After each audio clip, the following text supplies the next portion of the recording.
अस्सलामुअलैकुम। मैं हूं मोहम्मद दिलावर और आप देख रहे हैं मेरा यूट्यूब चैनल INS.Physics। मैं उम्मीद करता हूं कि अल्लाह ताला की रहमत और फजल से आप सब खैरियत से होंगे। Effects of current. जब भी किसी कंडक्टर में से, किसी सेमीकंडक्टर में से, किसी इलेक्ट्रोलाइट में से या किसी भी कंडक्टिंग मटेरियल में से इलेक्ट्रिक करंट पास करता है तो उस इलेक्ट्रिक करंट की वजह से उन मटेरियल्स के अंदर कुछ इफ़ेक्ट्स जो हैं वो प्रोड्यूस होना स्टार्ट हो जाते हैं और उन इफ़ेक्ट्स को हम अपने घरों के अंदर, अपनी डेली लाइफ के अंदर बहुत ज़्यादा जो है वो इस्तेमाल करते हैं। और सिर्फ घरों में ही नहीं बल्कि हमारी जितनी भी इंडस्ट्रीज़ हैं, स्पेशली इलेक्ट्रिकल इलेक्ट्रॉनिक्स की या मेडिकल फील्ड के अंदर भी कुछ हमारे पास ऐसी डिवाइसेस मौजूद होती हैं जिन डिवाइसेस के अंदर हम करंट के इफ़ेक्ट्स को बहुत ज़्यादा इस्तेमाल करते हैं। तो आज हम देखेंगे कि वो करंट के कौन कौन से इफ़ेक्ट्स हैं, किस वजह से वो इफ़ेक्ट्स प्रोड्यूस होते हैं और उन इफ़ेक्ट्स का हमारी ज़िंदगी के अंदर कहाँ कहाँ पर इस्तेमाल जो है वो मौजूद है। The first one effect of current is heating effect.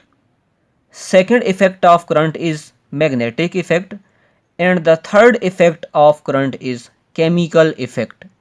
तो आइए अब हम स्टार्ट करते हैं कि हीटिंग इफ़ेक्ट क्या होता है, हीटिंग इफ़ेक्ट किस वजह से पैदा होता है और इस हीटिंग इफ़ेक्ट को हम अपनी रोज़मर्रा ज़िंदगी के अंदर किस तरह इस्तेमाल कर रहे हैं। सो अगर हम हीटिंग इफ़ेक्ट को डिफ़ाइन करना चाहें तो हम किस तरह से डिफ़ाइन कर सकते हैं। When electric current passes through a conductor, जब किसी कंडक्टर में से इलेक्ट्रिक करंट पास करता है, the conductor becomes hot after some time, कुछ टाइम के बाद जो कंडक्टर है वो हॉट होना, गर्म होना स्टार्ट हो जाता है। एंड प्रोड्यूसेस हीट, और वो कंडक्टर हीट, हरारत को प्रोड्यूस करता है। This is called heating effect of current. Now the question is why it happens. ऐसा क्यों होता है कि जब भी किसी कंडक्टर में से इलेक्ट्रिक करंट पास करता है तो वो कंडक्टर हीट अप होना स्टार्ट हो जाता है। तो हमें पता है कि हमारे कंडक्टर्स के अंदर सिर्फ फ्री इलेक्ट्रॉन्स ही मौजूद नहीं होते बल्कि पॉजिटिव एटम्स भी मौजूद होते हैं। और जब हम अपने कंडक्टर्स को किसी एक्सटर्नल बैटरी के साथ कनेक्ट करते हैं तो जो फ्री इलेक्ट्रॉन्स हैं वो low potential to high potential conductors के अंदर फ्लो करना स्टार्ट कर देते हैं। And we know that when free electrons moves in a conductor in a specific direction then they form electric current. So it means कि जैसे ही battery connect की, इलेक्ट्रिक करंट हमारे कंडक्टर के अंदर due to free electrons flow होना start हो जाएगा। लेकिन जो इलेक्ट्रॉन्स हमारे कंडक्टर के अंदर मूव कर रहे होते हैं, इन इलेक्ट्रॉन्स की बार बार कोलिजन होती है इन पॉजिटिव एटम्स के साथ। अब अगर हमारा ये एक फ्री इलेक्ट्रॉन 10 इलेक्ट्रॉन वोल्ट की काइनेटिक एनर्जी से इस डायरेक्शन में मूव कर रहा है तो जब ये इलेक्ट्रॉन इस पॉजिटिव एटम के साथ टकराएगा तो ये पॉसिबिलिटी हो सकती है कि ये उस 10 इलेक्ट्रॉन वोल्ट एनर्जी में से 3 इलेक्ट्रॉन वोल्ट एनर्जी इस पॉजिटिव एटम को ट्रांसफ़र कर दे। अब क्या हुआ, जैसे ही इस पॉजिटिव एटम ने वो 3 इलेक्ट्रॉन वोल्ट की काइनेटिक एनर्जी गेन की तो ये पॉजिटिव एटम इस मेटल के अंदर वाइब्रेट करना स्टार्ट कर देगा। और जितनी ज़्यादा कोलिजन्स होंगी इन between free electrons and positive atoms, उतनी ज़्यादा energy free electrons in positive atoms को ट्रांसफ़र करेंगे और जितनी ज़्यादा ये positive atoms kinetic energy gain करेंगे उतने हाई एम्पलीट्यूड के साथ ये पॉजिटिव एटम्स कंडक्टर के अंदर वाइब्रेट करना स्टार्ट कर देंगे। सिंपल हम ये कह सकते हैं कि क्योंकि बार बार in between free electrons and positive atoms conductors के अंदर कोलिजन हो रही है और जब भी कोलिजन होती है तो एक्चुअली क्या होता है, फ्रिक्शन प्रोड्यूस होती है दो ऑब्जेक्ट्स के दरमियान और हमेशा फ्रिक्शन की वजह से हीट प्रोड्यूस होना शुरू होती है, यानी कि हमारे कंडक्टर का जो टेम्परेचर है वो राइज होना स्टार्ट हो जाएगा। जितनी हाई एम्पलीट्यूड की काइनेटिक एनर्जी के साथ हमारे पॉजिटिव एटम्स मूव करेंगे उतने ज़्यादा चांसेस होंगे इन फ्री इलेक्ट्रॉन्स के उन पॉजिटिव एटम्स के साथ टकराने के, और जितना ज़्यादा टकराव होगा उतनी ज़्यादा फ्रिक्शन होगी, जितनी ज़्यादा फ्रिक्शन होगी in between positive atoms and free electrons, उतना ज़्यादा हमारे कंडक्टर का टेम्परेचर राइज होना स्टार्ट होता जाएगा। यानी कि temperature is directly proportional to the kinetic energy of the positive atoms.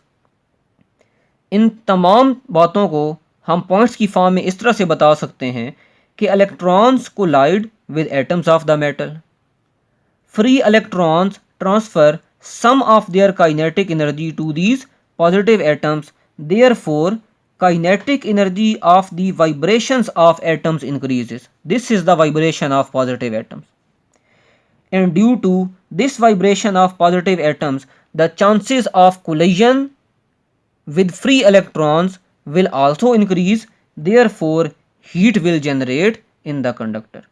यानी कि एक्चुअली क्या हुआ कि जब हमारे कंडक्टर के अंदर इलेक्ट्रिक करंट फ्लो कर रहा था तो वो इलेक्ट्रिकल एनर्जी थी, लेकिन जब कोलिजन होती गई पॉजिटिव एटम्स और फ्री इलेक्ट्रॉन्स के दरमियान तो क्या हुआ, कंडक्टर के अंदर हीट एनर्जी प्रोड्यूस होना स्टार्ट होती गई।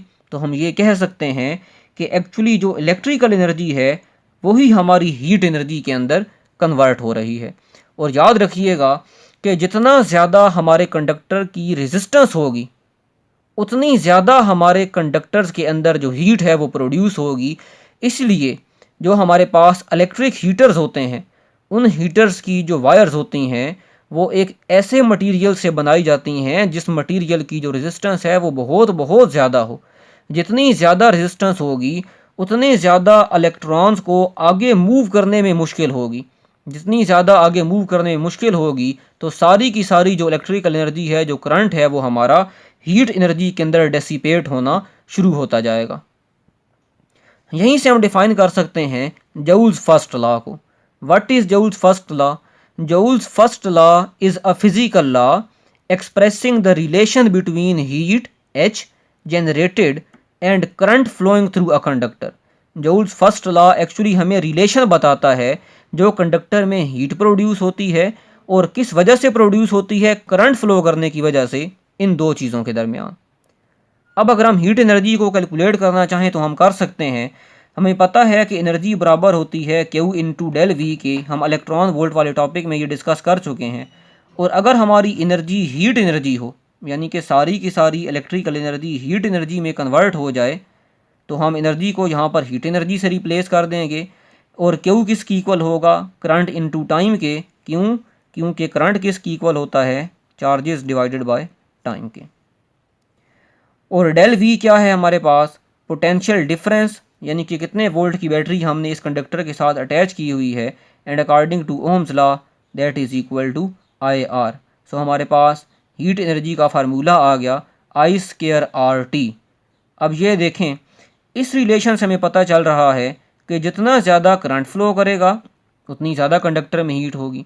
जितनी ज़्यादा हमारे कंडक्टर की रेजिस्टेंस होगी उतनी ज़्यादा हीट प्रोड्यूस होगी।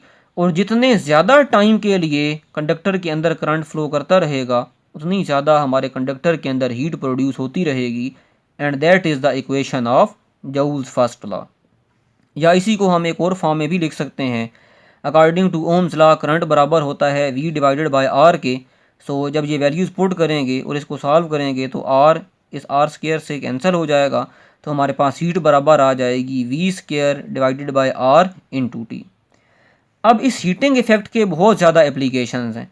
मिसाल के तौर पर सबसे बड़ी जो एप्लीकेशन जो हम घरों में बहुत कॉमन यूज़ करते हैं दैट इज़ इलेक्ट्रिक बल्ब। आपको पता है कि इलेक्ट्रिक बल्ब के अंदर एक टंगस्टन का बना हुआ फिलामेंट मौजूद होता है और उसी फिलामेंट से एक्चुअली जो लाइट है वो एमिट हो रही होती है। टंगस्टन का वो इसलिए बना हुआ होता है क्योंकि जो टंगस्टन है उसका जो मेल्टिंग पॉइंट है वो बहुत ज़्यादा होता है। कितना? 3380 डिग्री सेंटीग्रेड। और क्योंकि उस टंगस्टन की जो रेजिस्टेंस है वो भी बहुत ज़्यादा होती है, तो जब उस टंगस्टन के फिलामेंट से इलेक्ट्रिक करंट पास करता है तो वो टंगस्टन फिलामेंट हाई रेजिस्टेंस होने की वजह से बहुत ज़्यादा हीट प्रोड्यूस करता है। और जब उस फिलामेंट के अंदर बहुत ज़्यादा हीट प्रोड्यूस होती है तो उस टंगस्टन के फिलामेंट में मौजूद जो इलेक्ट्रॉन्स होते हैं वो एक्साइट होना स्टार्ट हो जाते हैं, और जब वो डी एक्साइट होते हैं तो अपने अंदर से जो इलेक्ट्रोमैग्नेटिक वेव्स हैं उनको एमिट करते हैं, और उन्हीं इलेक्ट्रोमैग्नेटिक वेव्स को हम लाइट की फॉर्म में जो है वो देखते हैं। इट मीन्स कि इलेक्ट्रिक बल्ब के अंदर से जो लाइट एमिट हो रही होती है एक्चुअली वो भी हीट की वजह से ही एमिट हो रही होती है।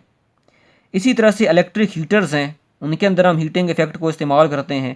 केटल्स होती हैं हमारे पास डिफरेंट चाय बनाने वाली, उनके अंदर हम इस्तेमाल करते हैं। टोस्टर्स हैं, उसके बाद आयरन इस्त्री, उसमें भी हम इलेक्ट्रिकल एनर्जी प्रोवाइड करते हैं और हम हीट एनर्जी ले रहे होते हैं।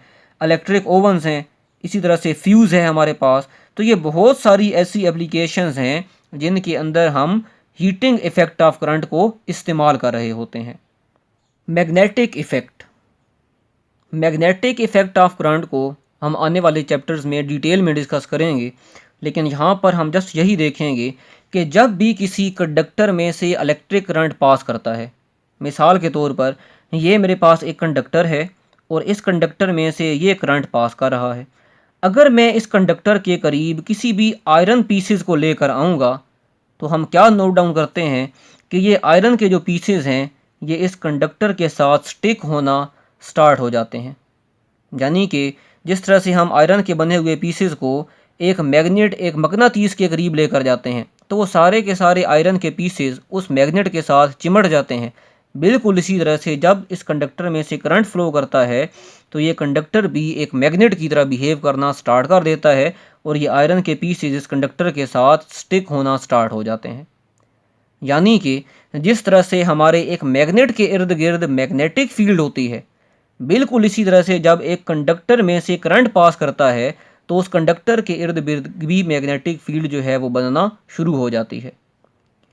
Current carrying conductor behaves like a magnet, और वो मैग्नेटिक फील्ड किस शेप की होती है?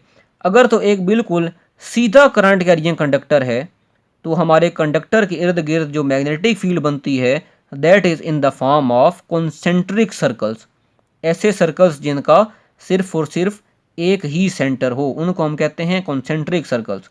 जैसे हमने यहाँ पर दिखाया है कि क्योंकि इस कंडक्टर में इस डायरेक्शन में करंट फ्लो कर रहा है तो इस कंडक्टर के इर्द गिर्द मैग्नेटिक फील्ड प्रोड्यूस होना स्टार्ट हो जाएगी इन द फॉर्म ऑफ सर्कल्स। और इस मैग्नेटिक फील्ड की डायरेक्शन को हम राइट हैंड रूल से कैलकुलेट कर सकते हैं, और उस राइट हैंड रूल को हम आने वाले लेक्चर्स के अंदर डिस्कस करेंगे। So we can write magnetic field exist around the straight current carrying conductor in the form of circles. अब ये जो मैग्नेटिक इफ़ेक्ट है, यानी कि जो प्रॉपर्टीज़ एक मैग्नेट के अंदर होती हैं, जब कंडक्टर के अंदर से करंट फ्लो करता है तो वही प्रॉपर्टीज़ एक कंडक्टर के अंदर भी आना शुरू हो जाती हैं। इस मैग्नेटिक इफ़ेक्ट को हम मोटर्स के अंदर इस्तेमाल कर रहे हैं, जनरेटर्स के अंदर, ट्रांसफार्मर्स के अंदर, गैल्वानोमीटर के अंदर, magnetic resonance imaging medical field के अंदर इसको इस्तेमाल कर रहे हैं, loud speakers, telephones, radios, hydro electric power plants, और इसी तरह से बेशुमार ऐसी एप्लीकेशंस मौजूद हैं मैग्नेटिक इफ़ेक्ट ऑफ करंट की। The third effect of current is chemical effect. Chemical effect को स्टार्ट करने से पहले कुछ बेसिक टर्म्स हैं, आइए हम उनको डिस्कस करते हैं। What is electrolysis? इलेक्ट्रोलिसिस को हम डिफ़ाइन कर सकते हैं कि कुछ लिक्विड्स हमारे पास ऐसे होते हैं जो अपने अंदर से इलेक्ट्रिसिटी को कंडक्ट कर सकते हैं। मिसाल के तौर पर डाइल्यूट सल्फ्यूरिक एसिड है, कॉपर सल्फेट का सोल्यूशन है, तो ये सोल्यूशंस अपने अंदर से इलेक्ट्रिसिटी को कंडक्ट कर सकते हैं ड्यू टू केमिकल रिएक्शंस, और इसी प्रोसेस को हम नाम क्या देते हैं? इलेक्ट्रोलिसिस का। अब हमारे पास इलेक्ट्रोलिसिस के अंदर कुछ डिफरेंट टर्म्स हैं, आइए हम उनको भी डिस्कस कर लेते हैं। What is electrolyte? इलेक्ट्रोलाइट कोई भी लिक्विड या जेल होती है जो अपने अंदर से इलेक्ट्रिक करंट को पास करवा सके। मिसाल के तौर पर sodium, potassium, calcium, magnesium phosphate, इन सारे एलिमेंट्स के जो सॉल्यूशंस होते हैं दो सॉल्यूशंस आर इलेक्ट्रोलाइट बिकॉज दो solutions can conduct electricity. Electrodes, जब भी हम किसी non metallic part of a circuit के साथ कॉन्टैक्ट बनाना चाहते हैं तो वहाँ पर हम इलेक्ट्रोड्स को इस्तेमाल करते हैं। मिसाल के तौर पर ये जो सॉल्यूशन मौजूद है हमारे पास इस वेसल के अंदर, ये सॉल्यूशन क्या है? That solution is non metallic part. तो अगर मैं इस नॉन मेटेलिक पार्ट के अंदर इन दो पॉइंट्स के दरमियान कॉन्टेक्ट बनाना चाहता हूँ, तो वो कॉन्टेक्ट मैं किस तरह से बनाऊँगा? इन दो मेटल के बने हुए रॉड्स को इस्तेमाल करते हुए, और इन्हीं रॉड्स का मेरे पास नाम क्या होगा? इलेक्ट्रोड्स होगा। जैसे ही हम इन रॉड्स के साथ बैटरी को अटैच करेंगे तो हमारे पास जो आयंस होंगे इस इलेक्ट्रोलाइट के, वो आयंस हमारे इस सर्किट के अंदर फ्लो करना स्टार्ट कर देंगे। तो इस तरह से हमारे पास एक क्लोज पाथ कंप्लीट हो जाएगा, एक कॉन्टेक्ट बन जाएगा इन दो पॉइंट्स के दरमियान, और इस कॉन्टेक्ट की वजह से जो फ्लो ऑफ चार्जेस है वो हमारे इलेक्ट्रोलाइट के अंदर स्टार्ट हो जाएगा। सो इलेक्ट्रोड्स को हम डिफाइन कर सकते हैं, it is an electrical conductor used to make contact with a non metallic part of a circuit is called electrode. जो इलेक्ट्रोड बैटरी के पॉजिटिव टर्मिनल के साथ कनेक्ट किया जाता है that electrode is called anode, और जिस इलेक्ट्रोड को हम बैटरी के नेगेटिव टर्मिनल के साथ कनेक्ट करते हैं that electrode is called cathode. What is voltameter? Voltameter उस कंटेनर का नाम है, उस वेसल का नाम है जिस वेसल के अंदर इलेक्ट्रोलाइट मौजूद होता है और इलेक्ट्रोड्स मौजूद होते हैं। The vessel containing two electrodes and the liquid called voltameter. मिसाल के तौर पर ये हमारे पास वो वेसल है, तो इस वेसल का नाम होगा वोल्टामीटर। इस वेसल के अंदर जो सोल्यूशन मौजूद है, मिसाल के तौर पर कॉपर सल्फेट का सोल्यूशन है, so that solution is called electrolyte. और ये दो रॉड्स जो हमें नज़र आ रहे हैं, दीज आर इलेक्ट्रोड्स, और जिस इलेक्ट्रोड को हमने बैटरी के पॉजिटिव टर्मिनल के साथ कनेक्ट किया हुआ है दैट इज़ कॉल्ड एनोड, और जिस इलेक्ट्रोड को हमने बैटरी के नेगेटिव टर्मिनल के साथ कनेक्ट किया हुआ है that electrode is called cathode. Now working, so when current passes through the electrolyte, जैसे ही इस इलेक्ट्रोलाइट में से करंट पास करेगा तो क्या होगा? कॉपर आयंस क्योंकि पॉजिटिव होते हैं तो ये आयंस मूव करेंगे टूवर्ड्स द कैथोड, और सल्फेट आयंस क्योंकि नेगेटिव होते हैं तो ये अट्रैक्ट होकर मूव करेंगे टूवर्ड्स द एनोड। तो क्या होगा? कैथोड के ऊपर कुछ इस तरह से रिएक्शन होगा, यानी कि कैथोड के ऊपर कॉपर की एक लेयर डिपॉजिट होना स्टार्ट हो जाएगी।